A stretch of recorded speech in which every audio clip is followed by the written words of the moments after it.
Kung naniniwala ka na ang mga zombie lamang ang kumakain ng laman ng tao, dapat mong malaman ang tungkol sa nakakakilabot na istorya ng kanibalismo sa Palawan.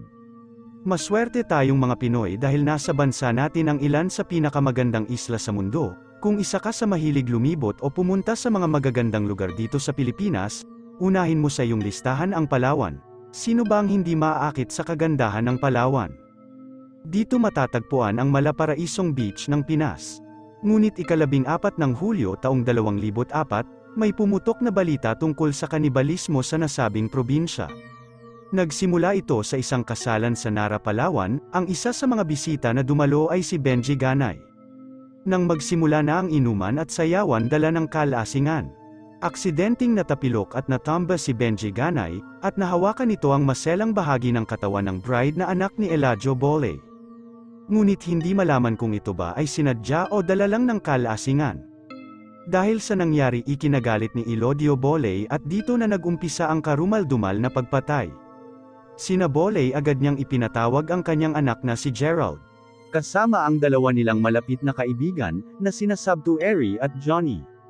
At isinakay nila si Benji Ganay sa isang tricycle. At dinala nila sa liblib at masukal na kakahuyan, kung saan ito pinagsasaksak hanggang sa mamatay. Ngunit ang nakagigimbal ay hindi pa nakontento ang mga suspect. Tinadtad pa nila ang wala ng buhay na katawan ni Benji. At sinilaban pa ng apoy na parabang isang hayop, tinadtad nila ito at dinala nila sa kasiyahan at niluto. Walang kaalam-alam ang mga bisita na ang pinagsasaluhan nila ay isa na palang karne ng tao. At sa pagsapit ng umaga, pumutok na ang balita sa pagkawala ng isang bisita na si Benji Ganay. Nasa oras na yun siguradong ubos na kainin ng mga bisitang dumalo sa kasiyahan. At nang lumipas ang ilang araw, biglang nakonsensya ang isa sa mga suspect na si Johnny Buyot. At agad itong pumunta sa chairman ng barangay, at agara naman itong dinala ng chairman sa estasyon ng pulis, para kunan ng salaysay tungkol sa pagkawala ni Benji Ganay. Dito na isinalaysay ni Johnny ang hindi makataong pagpatay nila kay Benji Ganay.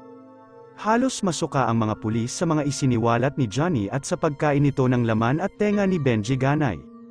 Sinabi din ito na dinala nila ang ibang hiniwa-hiwang parte ng katawan sa resepsyon ng kasalan, at pinagsalusaluhan ng mga dumalo sa kasalan.